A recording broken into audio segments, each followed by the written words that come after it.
আমরা এখন অনেকটা শুধু আত্মসন্তুষ্টি পাচ্ছি যে কিনা কুড়ে করে খাচ্ছিল, যে বাবা যে কাকু কুড়ে করে খাচ্ছিল যে নাবালিকা মেয়েটাকে, সেই নাবালিকা মেয়ের মেইন অপরাধী যে বাবা এবং কাকু আজকে জেল হাজতে রয়েছে।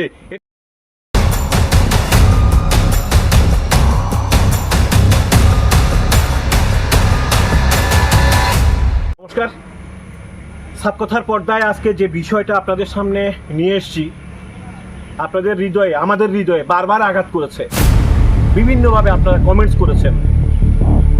এটা একটা মেয়ের কাহিনী, জলজ্জান্ত কাহিনী, একটা নাবালিকার কাহিনী, যে মেয়েটা একেবারে শৈশব থেকে বাবার ছত্রছায়াতে বড় হয়ে, কাকুর ছত্রছায়াতে বড় হয়ে, ঠাকুমার ছত্রছায়াতে বড় হয়ে, যে কিনা ছোটবেলায় যার মা ছিল এবং ছোট বোন ছিল, মা এবং ছোট বোন বাবার কাছ থেকে বাড়ি ছেড়ে দাদুর বাড়িতে এখনো থাকছে শুধুমাত্র অত্যাচারের কারণে। এই মেয়েটাকে, এই নাবালিকা মেয়েটাকে রেখে দিয়েছিলেন ওনারা, যাতে ওরা বলেছিলেন একে বড় করবে। কিন্তু বড় করার পেছনে ওদের যে কুমতলব ছিল, কাকু এবং বাবার যে মানে কি বলবো, যেভাবে অত্যাচার করেছে, মানসিক শারীরিক যেভাবে নিগৃহীত করেছে, আপনাদের সামনে আমরা বলতে পারবো না ডিটেলসে। যে বাবার আঙ্গুল ধরে আমরা বড় হই, যে বাবার অবর্তমানে কাকুকে আমরা গার্ডিয়ান হিসেবে নিয়ে নিই, সেই বাবা এবং কাকুর যে কুনজর সেই সন্তানের উপর পড়বে, যে সন্তানটা নাবালিকা, 15 থেকে 16 বছর বয়সের মেয়ে, যে কিনা লোকলজ্জার ভয়ে স্কুলে গিয়ে সহপাঠীদের বলতে পারেনি, আত্মীয় স্বজনদের বলতে পারেনি, কাউকে বলতে পারছে না। তখন ওর মনে একটা জিনিস গেছে যে সাপকথার পরিবারকে ও মনে করেছে, ও ভেবেছে যে সাপকথার পরিবার বোধহয় সামনে পাশে গিয়ে দাঁড়াবে। আমরা দাঁড়িয়েছি, আমরা খবর পেয়েছি, সাথে সাথে ওর পাশে গিয়ে দাঁড়িয়েছি। আমরা চেয়েছি যে আমাদের এই যে একটা নাবালিকা, ওর যে আত্মনাদ, ওর যে অত্যাচার, এই অত্যাচারের বিচার যাতে হয়। ওর থেকে কথা নিয়েছি, ও বলল যে বিলোনিয়া থানার পুলিশ, মহিলা থানার পুলিশ ওভাবে সহযোগিতা করেনি। তারপর আমরা পুলিশ আধিকারিককে দ্বারস্থ হয়েছি, জেলা পুলিশ আধিকারিক আমাদেরকে বিশেষভাবে হেল্প করেছে, মহিলা কমিশনার হেল্প করেছে, তা মহিলা কমিশন থেকে হেল্প করেছে, চাইল্ডলাইন থেকে হেল্প করেছে, সিডব্লিউসি থেকে হেল্প করেছে। একসময় আমরা ভাবছিলাম সত্যি কি আমরা এই মেয়েটার পাশে দাঁড়াতে পারবো, সত্যি কি অপরাধীকে আমরা জেলের হাজতে নিতে পারবো।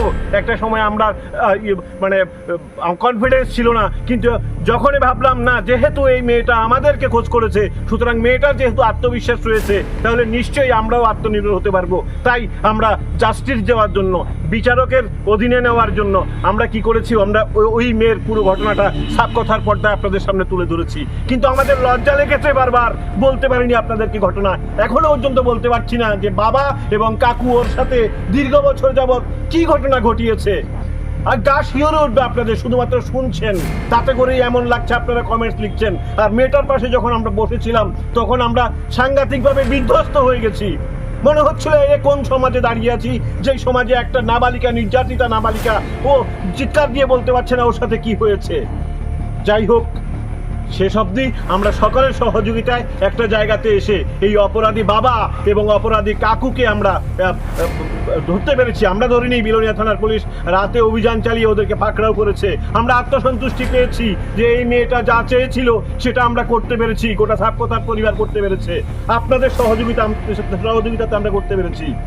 একটাই কথা, সেটা হচ্ছে যেই বাবার আঙুল ধরে সন্তান বড় হচ্ছে, বাবার অনুপস্থিতিতে যে কাকু হচ্ছে মেন অভিভাবক, কিংবা ঠাকুমার কাছে নালিশ করে যদি একটা নাবালিকা মেয়ে যদি বিচারে না পায়, সেক্ষেত্রে এই মেয়েটা যে কোথায় গিয়ে দাঁড়াতো সেটা কিন্তু ভাবতে গিয়েও আমাদের শিওরে উঠছি।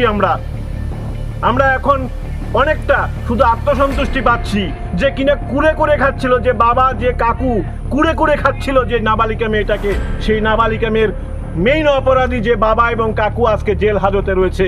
এটাই আমাদের সফলতা, এটাই আমাদের আত্মসন্তুষ্টি। সুতরাং সমাজে যদি এমন কোনো বিষয় আপনাদের গোচরে আসে, আপনাদের জানা মতো থাকে, তাহলে সেক্ষেত্রে অবশ্যই আপনারা একটু অ্যালার্ট থাকবেন। কেননা অনেক ঘটনা এখন, মা বাবাকে সন্তান ভাত না দেওয়া, অত্যাচার করা, এমন অনেক ঘটনা রয়েছে, নাবালিকাকে বিয়ে দিয়ে দেওয়া, এসব বিষয়গুলো আপনারা অসম্ভবভাবে সতর্ক থাকবেন এ বিষয়ে, এবং গোপনে আইনি সহায়তা নেবেন, প্রশাসনকে জানাবেন। আমরা অতটুকুই আশা রাখবো সাপকথার পক্ষ থেকে। আমরা যতদূর পারি আমরা চেষ্টা করব যাতে সমাজে সকলের পাশে থাকতে পারি। ধন্যবাদ।